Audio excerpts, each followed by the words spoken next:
Have you ever stopped to wonder just how much damage one person can do before their own family finally says enough is enough? Well, looking at the absolute state of the Webster family lately, it feels like we've officially crossed that line. I mean, think about it. We've seen blood on the cobbles plenty of times over the years, but the stuff going down in Weatherfield right now, this is different. This isn't just another soap opera plot. It's a total breakdown of everything we thought we knew about these characters. The big question on everyone's lips is simple. Was that gunshot in the garage the end of a villain, or is it just the start of a much bigger nightmare? Let's be real for a second. Carl Webster didn't just walk back into town. He slithered back, and he brought a mountain of German debts and a really nasty attitude with him. But the real kicker, the thing that honestly changed everything, was finding out he isn't just some long-lost brother of Kevin and Debbie. No, the truth is way more twisted. Carl is actually Debbie's biological son. Can you even imagine that? For years, everyone thought he was raised by Bill and Elaine in Germany, but it turns out he was Debbie's secret all along. And how does he repay her for keeping that secret and trying to help him? By being a total parasite. The funny thing is, you'd think a mother's love would be a good thing, right? But in Weatherfield, it's being used as a weapon. Debbie is going through something truly heartbreaking right now with her dementia diagnosis. She's vulnerable. She's scared. And instead of being the son she needs, Carl is circling her like a vulture. It makes me so angry just thinking about it. Why would the writers do this? Well, I think they're trying to show us a really dark side of family loyalty. They've anchored Carl's villainy in something so personal that it hurts to watch. It's not just a business rivalry anymore. It's a mother's blind love being twisted against her while her mind is literally fading away. But let's talk about Carl for a minute. What is actually going on in that man's head? From where I'm sitting, he's a classic narcissist. He doesn't think he's the bad guy. In his own mind, he's probably the hero of some tragic story where everyone is out to get him. He sees Kevin's refusal to give him a job reference as some huge betrayal. He doesn't see it as a consequence of his own actions. To him, honesty is for losers. He'd rather take dodgy work from people like Fiona Morley than put in a hard day's graft. It's that refusal to take the honest road that makes him so dangerous. He's run out of lies, so now he's reaching for a gun. And then there's the emotional side of it. Poor Debbie. She's in this fog of early onset dementia, trying to figure out who she can trust. She even went to prison to protect this man. She told the police she was the one driving during that horror crash that killed Billy Mayhew, just so Carl wouldn't get caught. Can you believe that? She threw her own life away for him, and he still wants more of her money. It's a soul-crushing kind of betrayal. She wants to save him because he's her son, but she's starting to realize, maybe too late, that he's the person she actually needs saving from. I've got a unique take on this. I think Carl is like a mirror for all the villains we've seen on the street before, but he's got this modern, clinical edge. He's not a cartoon character. He's the kind of guy who sits at your table, drinks your tea, and plots how to steal your house. That gun he got from Fiona? That's not just a weapon to him. It's a symbol that he's totally lost control. He's cornered. And when a man like Carl gets cornered, he doesn't just give up. He explodes. Honestly, I think Kevin has been way too patient. If I were him, I would have chased Carl out of town months ago. The fact that Kevin waited until he saw actual video proof of Carl sabotaging his brakes to finally snap, that shows you just how much he values family. But that was Kevin's biggest mistake. He thought he could outmuscle a guy who has nothing left to lose. When you bring a wrench to a gunfight, you're already losing the game. It's pure ego. Kevin's protective instincts for his family just took over, and his rational brain completely shut down. Now, things went from bad to worse in that garage pretty fast. Kevin enters with fire in his eyes, ready to take Carl down. But then he finds out that Tyrone and Ronnie knew about Carl's crimes and didn't say a word. That's the ultimate sting. It shatters the trust between them. And then Carl pulls the gun. It was a panic move for sure. He knows Kevin is stronger. He knows he's trapped. But pulling a gun on people who know you is a one-way ticket to a life sentence. Or a coffin. You have to feel for Tyrone in this situation. He's standing there, absolutely terrified. And he has every right to be. He's been carrying this massive secret, He's the reason Carl got crushed by that car in the first place. He's been letting Summer Spellman take the blame for things she didn't do because he's too scared to admit he was even at the garage. Watching Kevin grab that gun, thinking it's fake, must have been like watching a train wreck in slow motion for Tyrone. He knows what real violence looks like. And he knows that in Weatherfield, a fake gun usually ends up being very real. When Kevin pointed that gun back at Carl, I think we all held our breath. That was the moment the hero of the story almost became the villain. He's so blinded by rage that he's gambling his life on the hope that Carl is too much of a coward to carry a loaded weapon. It's a high-stakes game of chicken. I really don't agree with Kevin's choice here. It was reckless. He's a father, he's got people who need him. Is proving a point to a lowlife like Carl really worth a bullet? And then the gun goes off. That sound is going to haunt everyone in that room for a long time. Ronnie was the only one trying to be sensible, trying to keep a lid on things, but he couldn't stop the inevitable. The sources say the shot sends shockwaves through the garage, and nobody knows if the bullet actually hit anyone. Can you imagine the panic? The smell of smoke? The ringing in their ears? It's a total mess. But here's where it gets even more interesting. We've seen those flash-forward teasers for later in 2026, haven't we? A body is found on the day of the Connor Swain wedding. And guess who is right at the top of the suspect list? Yep, Carl Webster. Now, some people think he's the one who dies, and honestly, it makes sense. The actor, Jonathan Howard, has been seen back in America and even posted goodbye photos from the set. It feels like his time is up. Did MY theory? I don't think Carl dies in the garage. I think he survives that, but it's the beginning of the end for him. He's playing a dangerous game with Theo Silvern. We know Theo is a real piece of work. He's been abusing Todd, and he's the one who actually killed Billy Mayhew. Carl knows Theo's secret. In a soap opera, you can't have two villains fighting over the same space for long. One of them has to go. If Carl tries to blackmail Theo, he's messing with someone way more calculated than he is. Theo won't reach for a wrench.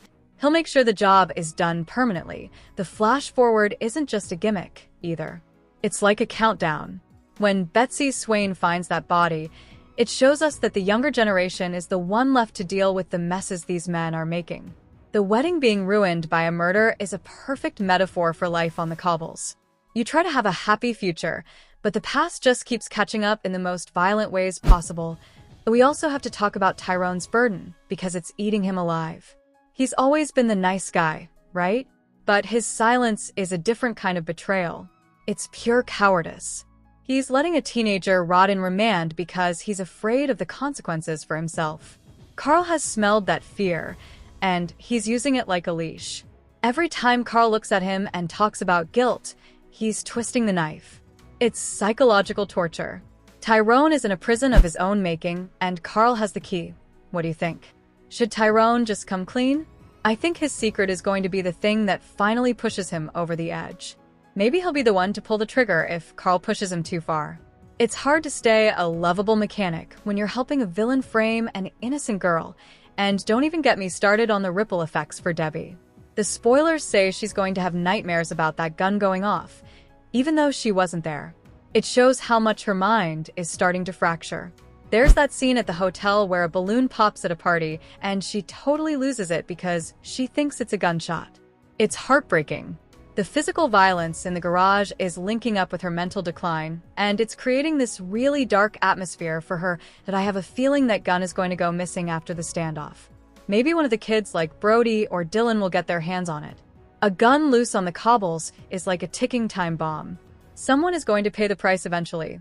While all this life and death stuff is happening, we've got the side drama with Gary Windass and Sarah Platt. Maria is convinced they're having an affair. But let's be honest, Gary has a very dark past. If he gets pulled into the mess with Carl or Theo, he knows how to make people disappear. Maria might think she's looking for proof of an affair, but she might find something way more terrifying, like Gary going back to his old ways to clean up the street. Everything in Weatherfield right now is like a pressure cooker.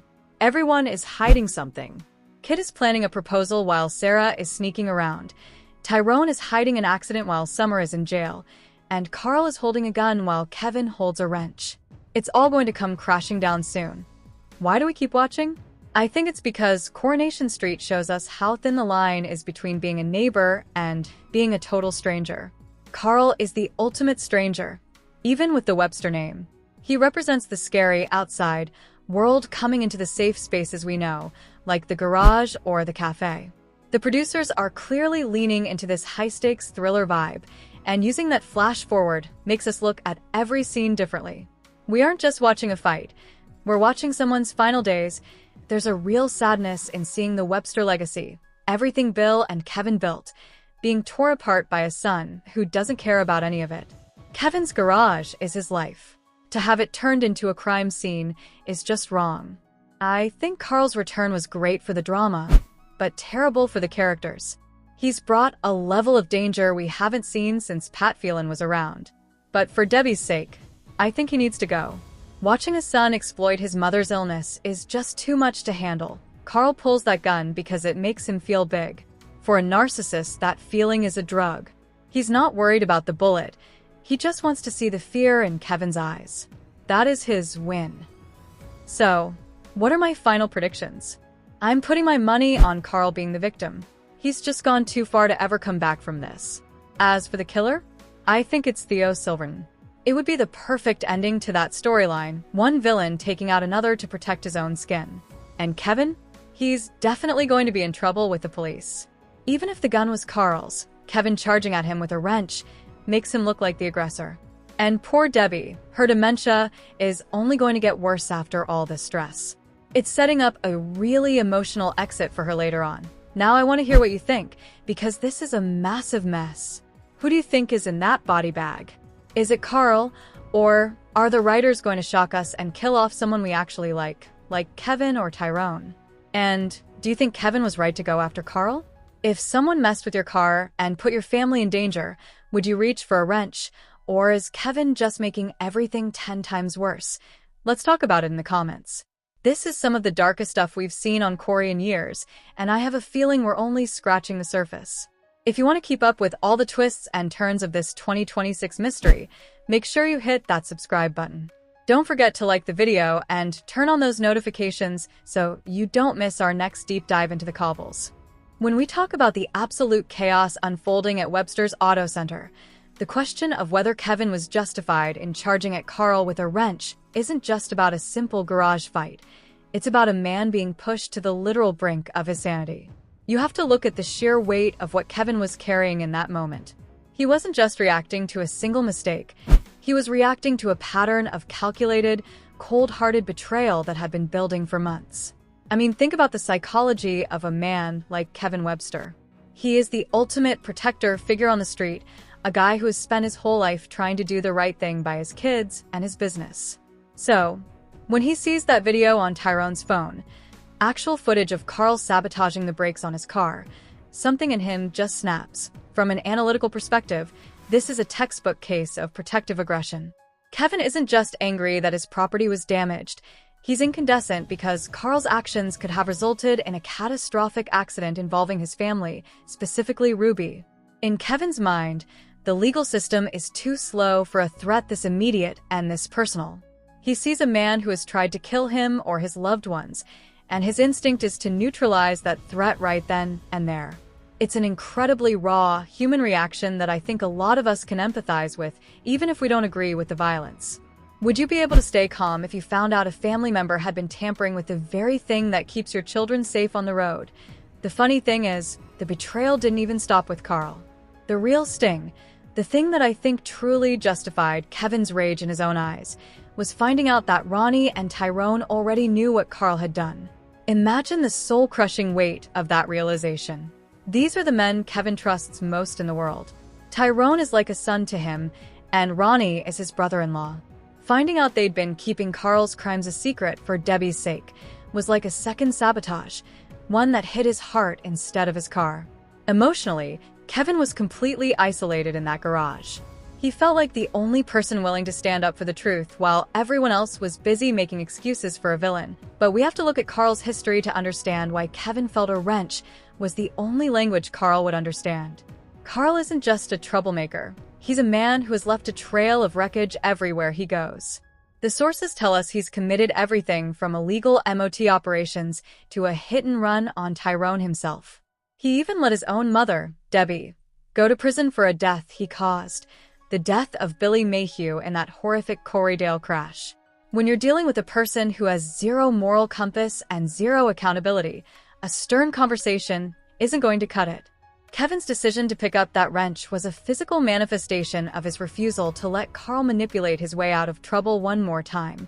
Now, from a legal standpoint, was he justified? Absolutely not. Charging at someone with a heavy tool is assault, plain and simple. And the irony is that by attacking Carl, Kevin actually gave Carl the justification he needed to pull that gun. It's a classic escalation trap. Kevin brought a wrench to what he thought was a fistfight, only to find out Carl had stepped into much darker territory.